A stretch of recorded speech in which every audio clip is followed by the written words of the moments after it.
What's up, Dynasty fam? Welcome to another episode of Market Watch Wednesday, talking some rookies and some veterans as well. So let's get into it. I'm going to start with the rookies. And the main riser right here, we're going to talk about somebody that is rising up our rankings. He's moved up 2 spots already just from the wide receiver position alone, from wide receiver 8 down to wide receiver 6 now on Keep Trade Cut. He's up 5 spots overall just in the past week. So Malik Nabers comes out, gets a monster game. He was the wide receiver 8 last week, like we said. Now he moves up to the wide receiver 6 in the Dynasty rankings. Wide receiver 3 in week 2, he explodes with 28 fantasy points, 18 targets, 10 receptions for 127 yards and a touchdown. So Malik Nabers' stock definitely is moving up there all the way to the wide receiver 6. I'm not sure if he can get any higher, but definitely a great start to the year for Malik Nabers, even there with Daniel Jones. Now at number 2, we have Marvin Harrison. We had the breakout game already at game 2. We know that rookies usually tend to take a little bit of time, but Nabers and Harrison already exploding onto the scene. Quiets the naysayers. A lot of people were doubting and talking, being slow, not being able to separate. Comes out, gets some big plays, 4 receptions on 8 targets for 130 yards, 2 touchdowns, 29 fantasy points. He's the wide receiver 1 overall in week 2. So big splash week for Marvin Harrison. And moving on at number 3, we have Odunze, wide receiver 22 right now overall on Keep Trade Cut. And he is down 17 spots just in this past week. So he struggled week 1. Then he has another week 2, some more week 2 struggles. 94% of snaps, so he is playing, but we know Caleb Williams just doesn't look comfortable out there. He's really being rushed, and he's really looked bad. So only 5 targets this week for Odunze, gets 2 receptions for 33 yards. So another disappointing week, someone that is moving down the rankings. Maybe we can take advantage of that, but not good for Odunze. Now, another guy that has a bad week is Keon Coleman. We were excited about him, right? The usage in week 1, but comes out and really it's just not his fault. It's just the James Cook show. Miami didn't look very good this week, and we just saw a lot of James Cook running the ball. So Coleman puts up a dud, only 0 fantasy points this week for Keon Coleman, and only 19 pass attempts for Josh Allen. So not going to dog Keon Coleman too much, but just someone that moved down 4 spots overall in this past week. So let's see if he can bounce back next week.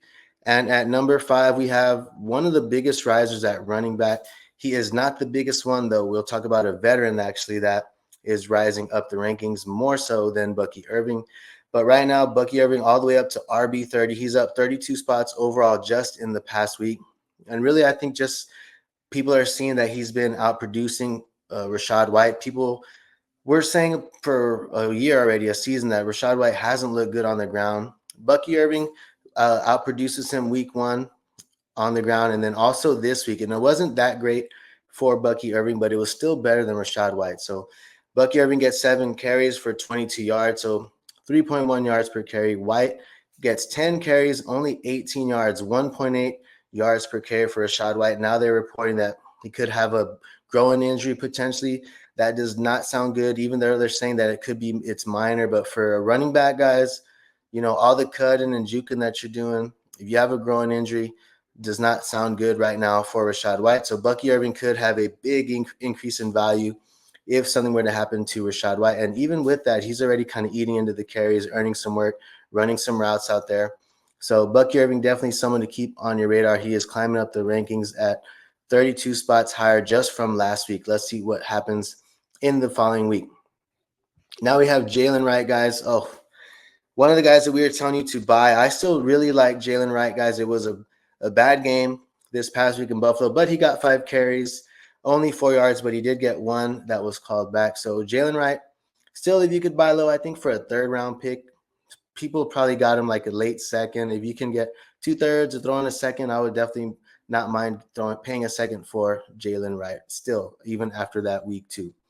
Now at number 7, this guy was another big riser just in the past week, and that was Braelen Allen, up 30 spots overall. He's the RB28 right now overall in Dynasty rankings on Keep Trade Cut.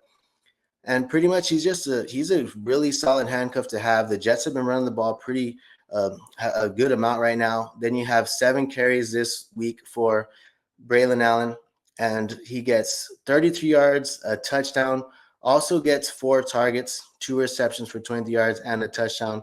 That was the good enough for the RB6 in week 2 overall with 19.6 fantasy points. So Isaiah Davis was a guy that we liked a lot, coming in. I don't know where they draft Braelen Allen and they have Isaiah Davis. They still have Izzy Abanikanda. They brought him back. But pretty much Braelen Allen has just taken over there, that RB2 spot. He looked good this week. He just adds another dynamic in that backfield. Big physical guy. So Braelen Allen definitely moving up the stock. I think he's a good complement to Breece. And then if Breece were to go down, wheels up for Braelen Allen. Now at number 8, we have Caleb Williams down 8 spots. He's down about 3 or 4 spots overall at the QB position. He's down to the QB 10 right now. And Jayden Daniels, actually, we'll talk about him a little bit. Jayden Daniels actually jumped him in the rankings. And another poor week for Caleb Williams, 23 completions out of 37 pass attempts, 174 yards, 0 passing TDs, and 2 interceptions. Also was sacked 7 times. So he did rush the ball 5 for 46, but just not settled in yet there for Caleb Williams. We'll see if he can bounce back. I think they got the Colts coming up in week 3, so I think that he can hopefully start to see some signs. We can show some signs of the player that we all thought he is. So we'll see what happens in week 3 for Caleb Williams. But right now, definitely not off to a good start. Down all the way about 4 spots to the QB 10. And now we're going to Bo Nix. 20 completions out of 35 pass attempts, 246 yards, 0 touchdowns, and 2 interceptions. So another struggling night there for Bo Nix. And he is down 18 spots overall, but I think he's kind of stuck around that QB 20, QB 22 position right there. So Bo Nix, another one of the fallers from this week. It's not looked good in Denver. We'll see what happens in week 3. Now, Jayden Daniels, he is up 4 spots, and he is moving up. He's actually jumped Caleb Williams now in the quarterback rankings in Dynasty. He's the QB 9, and he has a pretty good week. He only had 13.4 fantasy points, but he went 23 for 29. Right in the win, they got the victory over the Giants, 226 yards through the air. Also gets you 44 yards on the ground. So 13 fantasy points, but that's pretty much because he didn't have any touchdowns, didn't rush any in, didn't throw any passing touchdowns, but still a decent performance in week 2. And most importantly, they got his team the W. So now we're going to go into our rookie spotlight, guys. This is one of my favorite players right now. Definitely rising in the rankings, and that is Brock Bowers right now. He is the tight end 2 overall. I need to check our Dynasty rankings where we had him. I think we had him like at 3 or 4 before the season started, but Brock Bowers is just a dog. He only runs 28 routes out of 43, so there's still room to grow. He's only running about a little over half the routes here, and then he still gets 9 targets on 28 routes. So targeted basically on 32% of his routes. And that's playing alongside Devontae Adams as well. So he catches all 9 of his targets, gets you 100 yards, 18.8 fantasy points there in week 2. He's the tight end 2 overall in fantasy right now in total fantasy points. Player 31 overall on Keep Trade Cut. So round 3 startup pick in Dynasty startups right now. Only LaPorta is ahead of him. He jumped McBride, but what I'm seeing right now with Brock Bowers, and with the early struggles of LaPorta, I could see myself already saying that Brock Bowers is the tight end 1. I'm not sure, with this start, I'm not sure what could go wrong for him. I think there's a lot of things that could go still in his favor. He could still earn some more routes, right? He's not only participating in a little over 50% of the routes right now, so he could still see a bump there. You could also have an injury possibly, or just regression from Devontae Adams. And then also, the only thing I could see is maybe if you don't have Minshew there and you have Aiden O'Connell step in. But I think still with that, I think as the season progresses, I think that he will be on the field more anyway. So definitely love me some Brock Bowers. I think at the end of the month, I'm going to be adjusting my Dynasty rankings at the end of every 4 weeks. I don't want to be moving them every week. But I think after that first 4 weeks that we see, I think I might have Brock Bowers at my tight end 1 overall. That is it for our rookie spotlight. Now moving on to some veteran stocks, guys. And we're going to talk about Jameson Williams first. He is still climbing. People still are not believing in Jameson Williams. That this dude is a talented player. He's up to the wide receiver 27 right now, up 63 spots just in the past week, guys. So Jameson Williams definitely climbing the dynasty rankings. And in this game, people called week 1 a fluke. He comes out, gets 11 targets again, guys. It's not a fluke. 5 receptions for 79 yards, wide receiver 7 currently overall in fantasy points. Right now, he also got 15 yards on the ground, so gets a carry, gets 15 yards. So definitely like that for our receivers and our production as far as fantasy. Gets 14.4 fantasy points without a touchdown. So another solid week for JMO. Like I said, he's up 63 spots since week 1. And he's also up 20 positional spots. So that is a major climb just in a few weeks, right? These first 2 weeks goes from wide receiver 47 all the way to the wide receiver 27. So massive climb. We'll see if he can keep it up, guys. But I definitely think outside of, injury, I think that we're going to see, Jameson Williams, I think we're just seeing the emergence of Jameson Williams in that year 3 breakout right now. So I'm believing what I'm seeing with Jameson Williams. If I have him, I'm definitely not. I don't think I'm trying to sell. I'd seen people saying sell high and getting like second round picks. I don't think that's a sell high. If you can get a first, okay, but what you acquired him for back then, he was a first round pick. So I don't think necessarily getting a second. If I can acquire Jameson Williams for a second, I definitely would try to do that. But I'm definitely not selling him for that right now. At number 3, we have Drake London. And Drake London, solid night. He's a wide receiver 7, right, wide receiver 17 right now in Dynasty. He is down 8 spots, but he gets a 27% target share in week 2. You have Cousins showing a little bit of hope there on that last drive, gets a game-winning drive where he finds London for the TD. I believe London also missed another TD early on, but London gets 7 targets, and then he gets 6 receptions for 54 yards and the touchdown at the end to seal the game. 17.4 fantasy points, the wide receiver 19 in week 2. So good game for Drake, only down 2 positional spots. So he's been falling a little bit, maybe because of the Cousins drama right now, but I definitely still love me some Drake London. And at number 4, another big riser, we have Zay Flowers. He is up 6 positional spots. So he was at the wide receiver 26. Now he's up to the wide receiver 20 overall just in the past 2 weeks.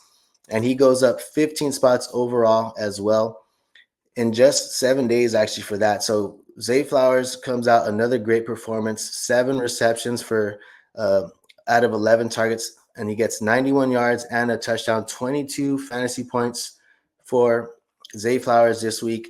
And he's just dominating the targets. He got 11 targets out of 29 pass attempts. So definitely like Zay Flowers. And I think with the emergence of JMO and Zay Flowers, right, we've been seeing the tight ends kind of take a bump down. You have Mark Andrews. They can't throw it to everybody, right? So Zay Flowers is kind of commanding those targets.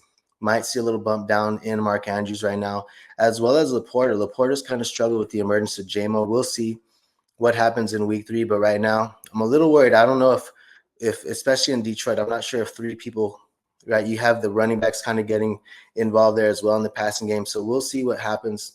We're actually going to talk about LaPorta in a little bit, so we'll save that for later. Now at number 5, we have the wide receiver 17 overall, really, and he's kind of stuck around there, but Chris Olave, I think Olave right now is a great buy. I think there's a good little opportunity for him. People might be frustrated. He had disappointing weeks 1 and 2, but week 2 was actually not too bad. If you look into it, there was only 18 pass attempts for New Orleans. Derek Carr off to a great start as well. Rashid Shaheed probably should be talked about on this video. But we have Chris Olave gets 7 targets out of only 18, so 38% target share in week 2 there. And the offense looks great. Like we said, he gets 4 receptions for 80 yards for 12 fantasy points. So that's kind of a quiet night, right? With all the points that the Saints put up like 44 points. So you would expect maybe Olave, and owners might be expecting Olave to do a little bit more there and also outdo Shaheed. But Shaheed gets the touchdowns in week 1 and week 2, kind of gets to bounce his way. But I think that Olave definitely is going to have that big game coming real soon. And I think that the time to buy, if you could get him for a little discount right now, I definitely would be trying to do that right now in my Dynasty leagues. Now at number 6, we're going to talk about is going to be Rachaad White. And the struggles just kind of continue really for Rachaad White. Just the optics, right? He's down 5 positional spots. I think a lot of people are seeing and hearing, about Bucky doing better. So he's down from RB15 to RB20. So he falls 5 spots just at the RB position. And overall, though, he's down 14 spots. That's just in the week. And also, he is banged up right now, so not good for Rachaad White, dealing with a groin injury. And like we talked about earlier, Bucky already kind of outdid him 2 weeks in a row, back to back. Then Rachaad White only gets one target this week. So if you're going to be losing work to Bucky and being outworked by Bucky on the ground, you definitely want him to be getting some receptions. But he only gets one target this game. So rough week for Rachaad White. He's somebody that's definitely plummeting down rankings. If I could get off of him, right, probably should have done a week 1, but I would probably consider trying to move off of him. You might be stuck holding him for a while. Maybe he gets a big game for you, and then you can trade him to someone. But definitely looking to move off of Rachaad White right now, if I could. Now, James Cook at number 7. He is the RB blank. Don't even know. I think he's like the RB8. He's the RB8 on Keep Trade Cut. We left it blank there. We forgot to fill it in. But he's up 19 spots overall. And like I said, he is the RB8 on Keep Trade Cut. And he's up 4 spots at the RB position. He was the RB12 just a week ago. And he's just continued to smash, man. Another big week for James Cook. And pretty much was a majority of the offense there in Buffalo in week 2. So wheels up for James Cook. He's up 19 spots. And our biggest riser at the running back position is actually Jordan Mason. No surprise. He was the RB53, guys, right before the season started. And now he's all the way up to the RB22. So 31 spots. He has moved up 31 spots at the RB position. And overall, he's moved up 105 spots. So Jordan Mason, someone that's definitely skyrocketing up the fantasy or the dynasty rankings. And he has another great performance, right? You have CMC's going to miss, quite a bit of time here, it seems. And he's the RB7 overall in fantasy right now. And he's just getting where it gets 20 carries in week 2 for 105 yards, gets a touchdown, 1 reception, 16.4 fantasy points. So definitely a great start for Jordan Mason. We'll see if he can keep this up with CMC out of the lineup. Now at number 9, we have J.K. Dobbins, another huge riser. Now Dobbins is up 28 spots just at the RB position. So he was the RB 47 in early September, guys, before. And then once we started those first 2 weeks, he's up from the RB 47 all the way to the RB 19. So he is a mid RB 2 in dynasty rankings right now. So I think that's kind of crazy, man. Someone that's back from the dead. You talk about people wanting not even like thirds, right? Trying to get like thirds for him, a 3rd round pick. Definitely someone that has moved up and spiked in value big time just in these first 2 weeks. And really, he just looked a lot better than Gus Edwards, and they're both getting touches, right? Gus Edwards got 18 carries, only 5 fantasy points. It was only 3.28 yards per carry. Dobbins looks way better again in week 2. 17 carries, but gets 131 yards and a touchdown, 7.7 yards per carry. 20 fantasy points. He's the RB5 so far. Only 1 target, right? But he was the RB4 last week as well with 22 fantasy points. And Dobbins also getting the goal line carries. So got to love this start for J.K. Dobbins. I'm not sure if this can continue, but definitely a hot start. I hope it does for him. If you held on to him or if you bought him cheap at a discount in the offseason, you're definitely liking it right now. Now, Isaiah Likely and Mark Andrews, we're going to talk about them together. Now, Isaiah Likely was a crazy jump in value just off of 1 week. Talk about knee-jerk reaction. He went all the way to the tight end 6, jumped Mark Andrews. Now, after another week, Mark Andrews is now behind him. That's why I don't like flip-flopping dynasty rankings every week. I think it's kind of crazy to do that. I think you got to see a good amount of football and take a lot of things into account first before you flip-flop in your rankings. But these are ways that we can take advantage of the market. Pretty much the balance is restored there in Baltimore. Andrews runs 28 routes to Isaiah Likely's 18, and then Andrews gets 5 targets to Likely's 3. Andrews gets 21 snaps in 11 personnel, and Likely only gets 7. So definitely a lot more work there in this week 2 for Mark Andrews. A little bit of the shift in balance. Now Likely still out there, still gets 3 targets in there, still decent, but not worth a tight end 6. That was crazy that he went up so high in the rankings so fast. You had him and probably should have sold him already after week 1, but he's still at the tight end 9. Mark Andrews jumps him at the tight end 8. but they're definitely still eating into a little bit of each other's production. I don't know if the times of Mark Andrews possibly being the potential of having the tight end one overall for the season, I don't know if they're here anymore with the emergence of, with likely getting involved a little bit more, and as well as the emergence of Zay Flowers. So Mark Andrews down 9 spots and likely is down 18 spots. Moving on to Bryce Young, this is the biggest faller actually here in week 2. After week 2, just in 1 week, he's down 96 spots overall, down to the QB 33. I think there's only 32 NFL teams, so not even worth a starting quarterback. Pretty much loses the starting role for now in week 3. Going to be firing up Andy Dalton.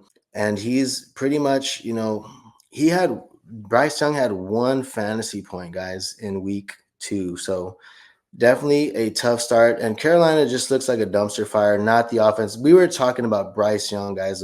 He was one of our offseason buys. Big miss right now. And he completes 18 passes out of 26 pass attempts, but only 84 yards, and he gets a pick. So just bad in Carolina now. They're asking maybe if they would consider trading him. I think if he were to go to another team, that's the best thing for him, because Carolina just looks like it is not it there for Bryce Young. But Dave Canales says that they got a great thing going. That was his quote. They got a great thing going there with their QBs. I don't know what he's talking about, but apparently he likes it. That's why he's putting him on the bench. So now at number 12, we have Justin Herbert. Pretty much he's held his positional value. He's been a QB 12. I think Herbert could be a good person to go after. Maybe if you were in a rebuilder, you could get him for a discount right now.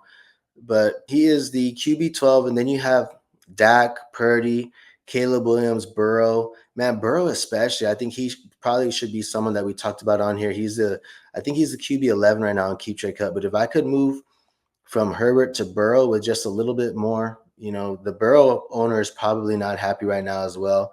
But I would consider, if I was a contender, it just doesn't look like Herbert is going to help our competing rosters, at least this season. Still early on, but only 19 pass attempts. They definitely want to run the ball. We talked about J.K. Dobbins and Gus Edwards, and both getting 18, 17 carries. So they're 30-plus carries in week 2. So looks like that's going to be the identity of the Chargers. But if you can pivot from Burrow and get, if you're competing and you want to try and get Dak you could do for sure, I think. And then you have Purdy, Caleb Williams, if you want to take a chance there. But like I said, I think my target would be Burrow. They're similar in the rankings. Like I said, you're only moving up 1 QB spot, so it might not be much. Maybe Herbert in a third or something like that. Maybe a second could get it done and get you Joe Burrow for this season. Now at number 13, we have Sam LaPorta, the tight end 1 overall. He is down 4 spots right now, and just another poor performance for Sam LaPorta. He has 8 fantasy points in week 1. Then he goes to 3 fantasy points in week 2. He is the tight end 16 overall in fantasy right now, but behind Elijah Higgins. I don't know who that is, but he is ranked higher right now than Sam LaPorta. And he only gets 2 targets this week, and then you get 4 last week. And I'm not sure, with the emergence of JMO, then you have Gibbs earning some targets as well. Even Montgomery gets a couple of targets. I'm not sure if it's possible to see all of them kind of have good performances for fantasy. Amon-Ra St. Brown struggled week 1. Then he bounces back in week 2. Maybe we can see LaPorta swing back in week 3. I think he's more attainable now. I know in the offseason definitely couldn't acquire LaPorta. I think that he's someone that is now made more affordable for us. So could be someone that you could start barking up the Sam LaPorta owner tree. Maybe you can get him for a discount right now. So that's all I have for you guys today. Thank you guys for watching. Be sure to like and subscribe and join the fam. Jefferson's got separation, and he's got